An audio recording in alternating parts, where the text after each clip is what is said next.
All right, so today I want to talk a little bit about facing the future with faith and not with fear. And there is several scriptures here that we can look at as we study this topic. I mean, we are living now at a time when we have been invaded, our thoughts and our heads, our brains, our eyes, our ears have been invaded with all kinds of violence that's out there in this world. And the new ideas and the new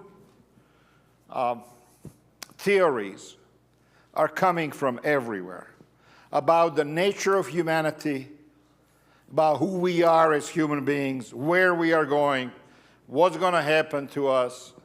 I mean, so much new stuff and so many new theories. We are moving in the direction, I think, we are, nobody knows the future, but I believe that we are moving in this direction of total attack on our fundamental Christian beliefs. And this is coming from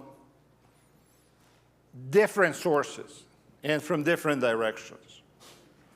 One of the big things that everybody's talking about is this we are not alone thing.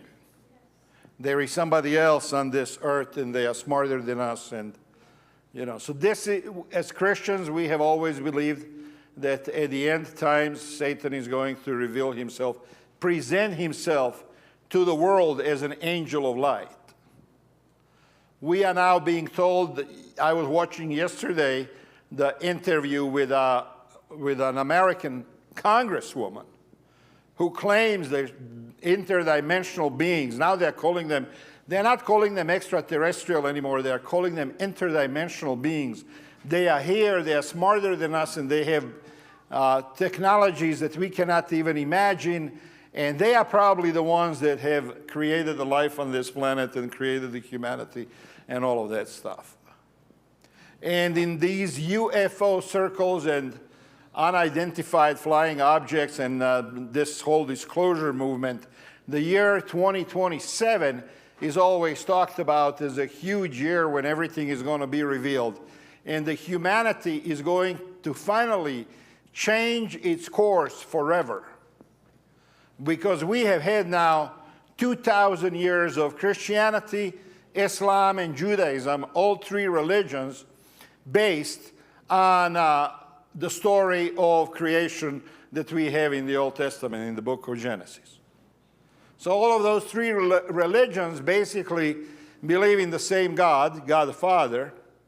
Muslims believe in God.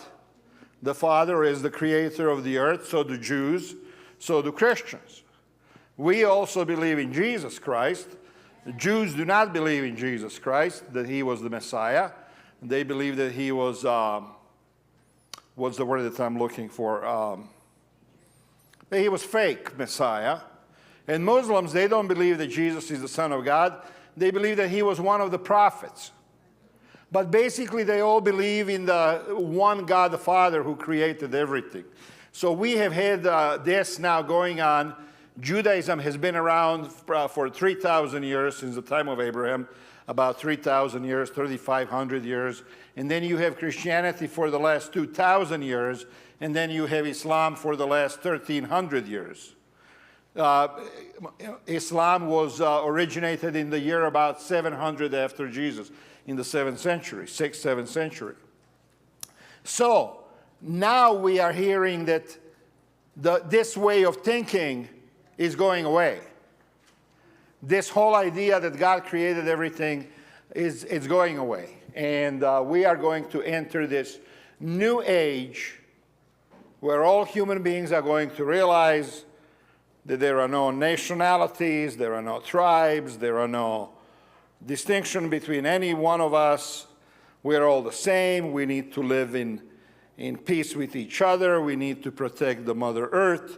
We need to understand our deeper spirituality that has nothing to do with Christianity or anything like that. And this is where it's all going.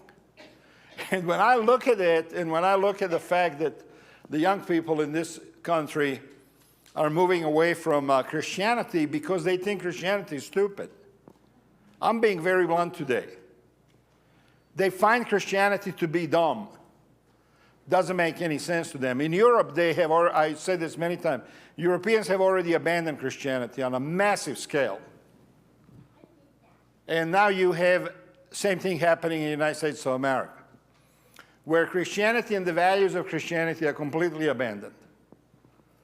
And I don't want to talk about lifestyles and all of that. You know, that's a whole other topic. I just want to talk about the direction that everything is going in and where and how is it all going to end. So when I say that we have been invaded, our thoughts have been invaded by all kinds of craziness, this is one of the things that I like to talk about. This is coming down the road. We have this, today the number one issue that's going on today in the world that's most significant is this genocide that's happening in Palestine, where Israelis are wiping out the whole population of Palestinians because they believe that they need to advance and they need to create the greater Israel. And that's becoming a major issue today in this world too. And then yesterday we saw Putin and Trump get together in Alaska and talk. You know, I mean, it reminds me of the conclusion of the World War II, if you studied history, when Churchill and Americans and Russians got together and basically divided the world. And Americans said, okay, we're going to have Japan, and we're going to have Korea, and we're going to have Germany, Western Germany, and Russians said, okay, we're going to have the Eastern Germany, and we're going to have Ukraine, and Poland, and all of those other countries. And English, they went along with the Americans, obviously, right? It reminds me what was happening yesterday between Putin and Trump. Reminds me of this, where they're getting together and basically dividing the planet, deciding who's going to serve who and who's going to be in charge and direction of the planet. Where is it going? So I look at those issues. I look at the issues of jobs. I'm talking to people here in this church who run their own businesses and who have jobs, and they are telling me it's slowing down. I'm not sure how things are going to go. I mean, it's okay. It's still okay, but where is it going to go? Things are getting more expensive, whether you like it or not. Gas is a little bit cheaper. Food, housing, through the roof. You cannot, I mean, you can't go eat in a restaurant anymore. It's getting to be ridiculously expensive. If you're smart, you're not going to go eat at the restaurant because you're just wasting your money. And all of these things are happening in this country right now. And then you start thinking about the future, where is it all going? And when I say our minds have been invaded, I think in a sense of a lot of people have become obsessed with all of these issues, and they're just worried too much about what the future is bringing. So the text that we have here is Proverbs 27:1 on the next slide. Do not boast about tomorrow. You know that text, right? Because the Bible says you don't know what's going to happen tomorrow. And then in Jeremiah 29, you have another text, for I know the plans. In other words, God knows the future, right?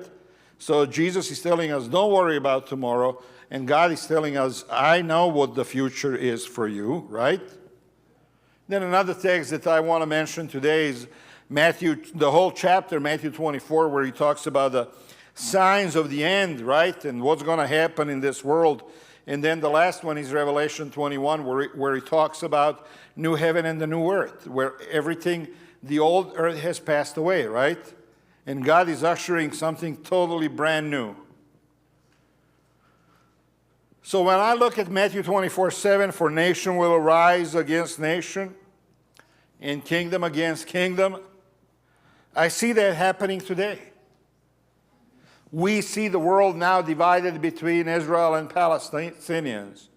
We see the world divided now between Russians and Ukrainians. We see the world divided now between Americans and you name it, everybody else, right? I mean, this is how this is going. For nation will rise against nation and kingdom against kingdom, and there will be famines, pestilences, earthquakes in various places. And then Jesus says, all these are the beginning of sorrows. Next two slides, if you are squeamish, look away, don't even look. Because I'm posting two pictures of what's going on in Palestine.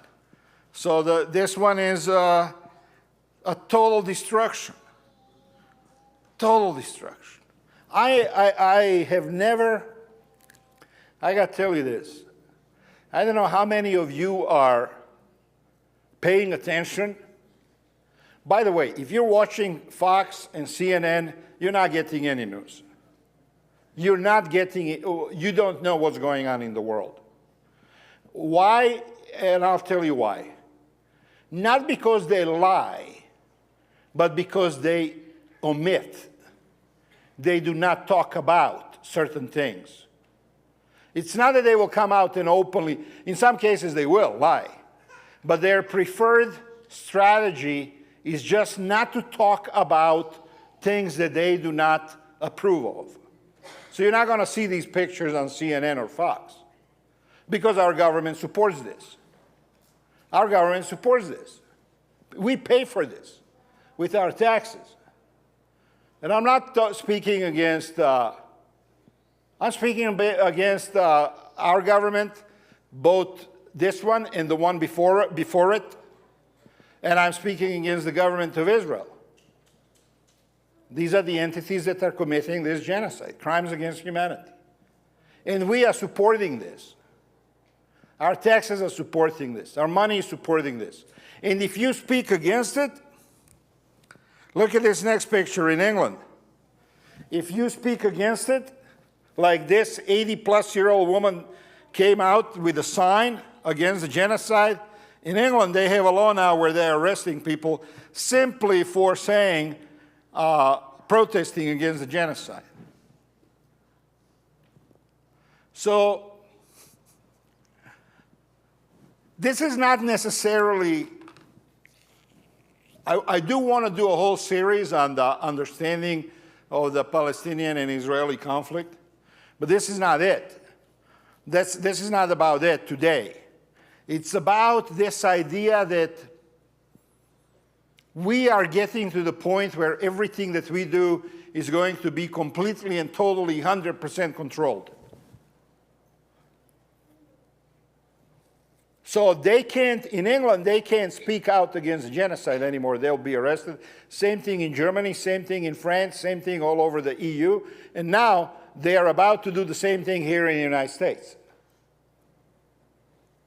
And on the next slide, I think you're going to see where it says, the news article where it says, did the House of Representatives outlaw quoting the New Testament? What they're talking about is this bill, I forget the name of it, I have it somewhere written down, but this is the bill about anti-Semitism. And why the New Testament? Because in the New Testament the Jews killed Jesus. So the Jewish groups all over the country have come up and said, this is anti-Semitic. You can't say that. You can't say that the Jews killed Jesus. You know, okay, I understand. But the Congress of the United States is passing the law where you can't say anti-Semitic things. And by the way, you can say all kinds of things about Croatia, where I'm from. Nobody cares. You can say all kinds of things about America. The law is being passed right now where you cannot burn the Israeli flag in the United States. There's no such law to prevent burning of the American flag. So we are talking about total control and total elimination of the free speech. And when you eliminate that, you're not a free country anymore. But this is where it is coming from. You see, it has to start somewhere. Now, if this becomes prevalent in this country, where they can prevent you from talking about one thing, then eventually they can prevent you from talking about anything. Not just about Israel and Gaza, On the next slide, I have this picture of ICE arresting some guy who was working on some job site. What if they decide that you can't speak against ICE anymore? What if they decide that you can't speak about Ukraine and Russia anymore? There is a picture, next one is of Putin and Trump coming together. They can decide that you can't speak about these events anymore. The precedent. They can decide you can't speak about the economy anymore. On the next slide, you have an article from the news about prices going up. They can make that illegal to say that. You think that's impossible? Do you know that, you know I grew up in a communist country, right? Do you know that back in those days, it was illegal and you would go to jail if you said anything bad about the economy of our state? If you were in a bar drinking with your friends, and if you said, this country stinks, jobs, money is bad, they're treating workers bad, you go to jail. Somebody would report you and you would go to jail. You were not allowed to badmouth the state. In Croatia, which was former Yugoslavia, in Hungary, in Poland, in Russia, in every one of those communist countries, China, you are not allowed, you were not, and in China probably today, too, I don't know for a fact, I would have to study it, you were not allowed to criticize the state. So we are going in this direction where, because of what's going on in Israel, and Israel lobby is huge here, you know, I'm not just picking out on them, but I think our government is using this as an excuse to pass all of these restrictive laws on what we can talk about and what we can't. And this is just the beginning. Anti-Semitism, we have to stop that, right? We have to stop anti-Semitism. We can't talk about it. Well, what's going to be next? Next is going to be you can't talk anything bad about your congressperson or your senator or your governor or whoever else. And this is what really gets me going, is that most American people think that this is ridiculous, what I'm saying. Most. Not you, because you've been educated. And you heard me speak about this many, many times. But you realize that most people think that this is America. It's never going to happen here. Are you kidding me? Do you see what's going on in this world? They said they're going to arrest all of the illegal criminals, and now they are arresting waitresses and the guy picking the melons on somebody's farm, and he's been there for 30 years. Instead of giving him the green card, we are arresting him, sending him back to some country that he left 30, 40 years ago. So, is it impossible? It's not impossible. It's coming.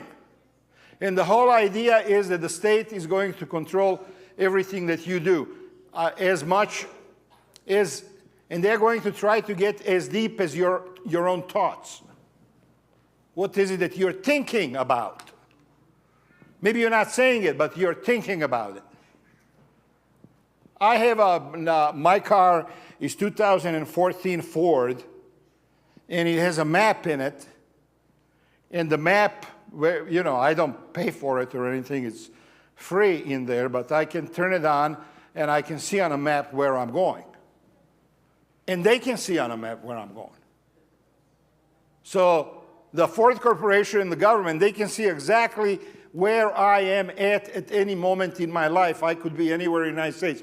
I could be in Georgia, I could be in Florida, I could be in California. They know exactly where I'm at because my car is telling them the same thing. Your refrigerator is listening on you. You don't believe it? Check it out. Read it, look it up. Your television is listening to you, recording you, video. Every television screen has a camera in there that is recording everything that's in the room. You don't believe it? Study it yourself. Google it. Find out yourself. Your phone, I don't even want to talk about your phone or your watch. People put the watch on their hand, and the watch is telling whoever is listening and whoever is paying for that information, it's telling them everything about your health, your blood pressure, your heart rate, when do you exercise, when do you sleep, where do you go to eat. I bet you right now that within the United States government and within the corporate world, because a lot of these corporations will buy all of this information, there is a chart of your life, a whole chart,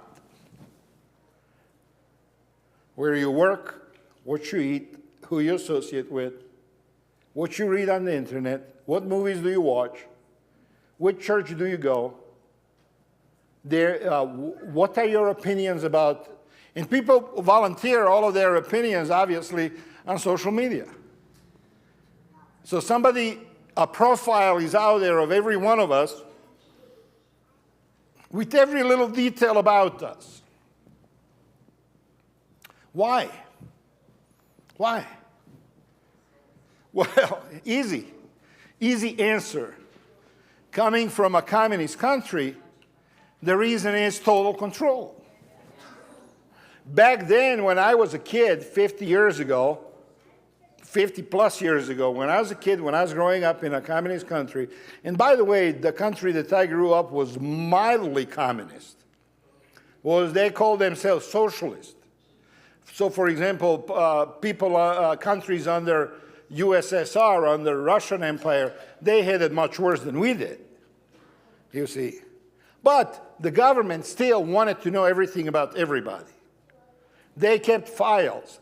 They encouraged people to join the Communist Party. And when you joined the Communist Party, it was a badge of honor for you to rat out on your neighbors, especially if your neighbor had any kind of sympathies to the United States. So if your neighbor was pro-West and you reported him, then the government will watch that person and wait for that person to slip up, say something, and then they will arrest them and cause them all kinds of problems. Maybe confiscate their house, or who knows. But this is the system that I grew up in, and this is the system that now the United States government is developing for everybody. It's the same, they can call it capitalism, I don't care. They can call it free market. It's neither capitalism nor it is a free market. It is a communist-style dictatorial state that has knowledge about everything that you do and everything that you did and everything that you are probably going to do. That's where we are at. And this is what's coming down the road. Now, how is all of this going to happen? We don't know. We don't have all the details yet, right? But when I think about these things, and now as I have spoken of those things to you, it causes us to worry, right? Yeah. Kim is shaking. No, she doesn't worry about anything. Not about that. Okay. But this is still America. There will be a revolution. There certainly will. They'll regret letting us have firearms. Oh my goodness, another Trump supporter. My goodness. No, I'm just kidding. I'm just giving you a hard time. To build more prisons if they think they're going to shut us up. Yeah, but I think, yes, I believe in Second Amendment. I believe in protecting yourself. I believe in all of those things, right? But you can't go against the state. You cannot go against the state. Isn't that what happened in 1776? Yeah, you're talking apples and oranges now. You're talking about a government now that has information about every person. You're talking about the government that has military that's above and beyond anything. And what? You're going to you're going to go against them with a revolver or with a gun or with something like that. There is no way that the American population can win. There is no way. I mean, you're talking about tanks and airplanes, and but you know, and seriously, I support the sentiment. I do. I support the sentiment. I just don't think that that's feasible. That we can overthrow the government, and you know, now we're talking in this church about overthrowing the government. Pardon? Her phone is. Oh my goodness. We're going to get closed down, I'm telling you here. Next week there is going to be ice in here. They're going to drag me back to Croatia. They can come to street beat. So, I mean, this is a discussion worth of having, isn't it? It's worth of having this discussion. In our Adventist theology, we believe that the church, Protestantism, Catholicism is going to get together, embrace the government, and go from there. And at that point, we believe that there is going to be all kinds of oppression against the minority religions, such as this one, Seventh-day Adventist Church. So, you know, another thing that I want to say, now that you got me thinking about this,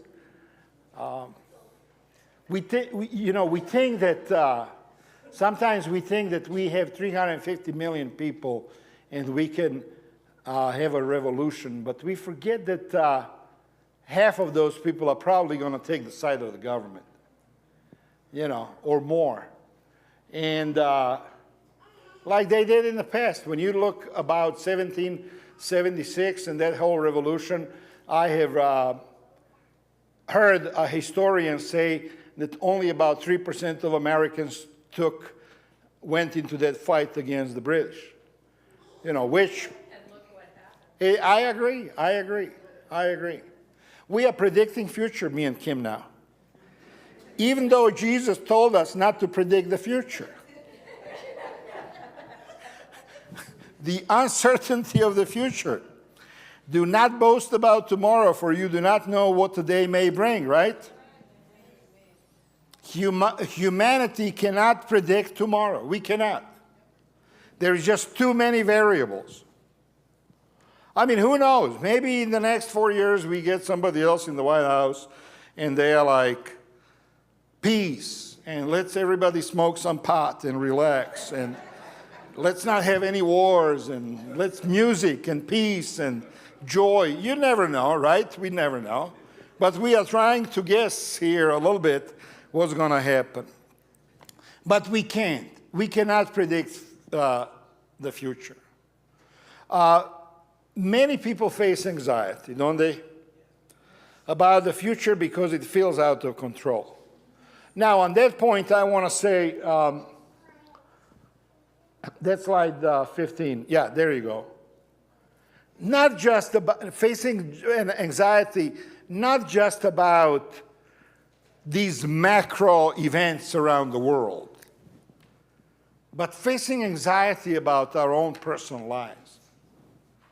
You know, we have people, I mean, we are all struggling with something, right? Struggling with the old age, struggling with sickness, struggling with money, struggling with where am I going from here? Relationships, health issues, loved ones who need care, right? A lot of things. So we have all of these big events on the worldwide scale that we can worry about or not. But then we have our personal stuff that we definitely worry about.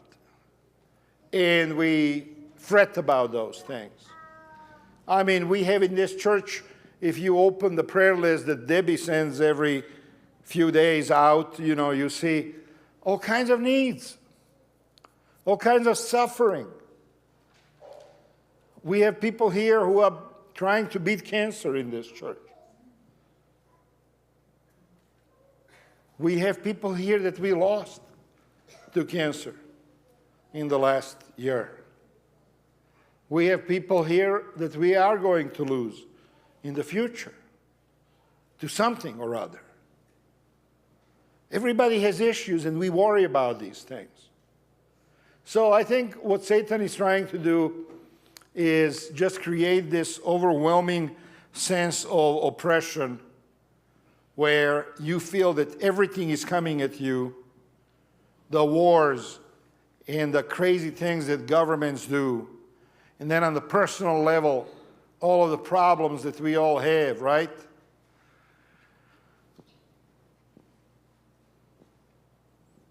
And then on a deep personal level, you have people who have gone through some really bad stuff, been abused, been betrayed,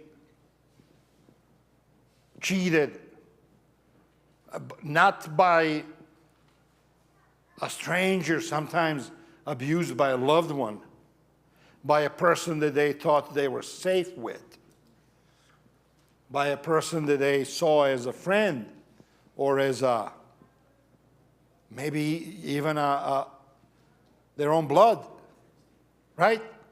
And you live with these things. People live with these things, and they have a hard time coping. And as a result, we have today the world full of addiction, full of alcohol and drugs. So I talked to a friend of mine long time ago, and he said, I used to drink like crazy, and then my problems wouldn't go away. And then he said, one time I tried cocaine, and boy, I was so thankful to God for that drug. That's what this person said. I was thankful to God for that drug. Because when they took it, their problems disappeared. This is what we are dealing with in this world. And Jesus addresses this, the Bible addresses this.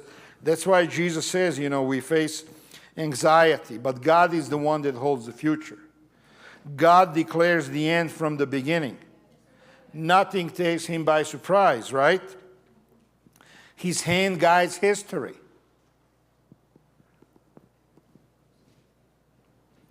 He's in charge. I mean, we want to be in charge of our own life, but it turns out that God is in charge. Isaiah 46 says, remember the former things of old, for I'm God and there is no other. I'm God and there is none like me. Declaring the end from the beginning, and from ancient times, things that are not yet done. Saying, my counsel shall stand, and I will do all my pleasure. God is in charge. So everything that's happening around us, we want to affect it somehow. Maybe have a revolution. I'm all in favor of a revolution. We want to change things, right? Improve things. That's why we do Street Beat. We have had this young kid here at the church these last 3 or 4 weeks, and he's totally homeless. And he's been working here on this property. And then he has this big heart, and he shares his food with other homeless people and brings them around as well. And I want to help. I want to find a way to make his life a little bit better. And then I realize I can't, because there is mental issues, there is addiction issues, there are things that are out of my control, no matter how much I want to do it. And same thing, I want to help those Palestinian kids in Gaza, and I want to help those kids when we went to Ukraine. And you know what? I would go to Russia, to that place that was also destroyed, and help those kids as well.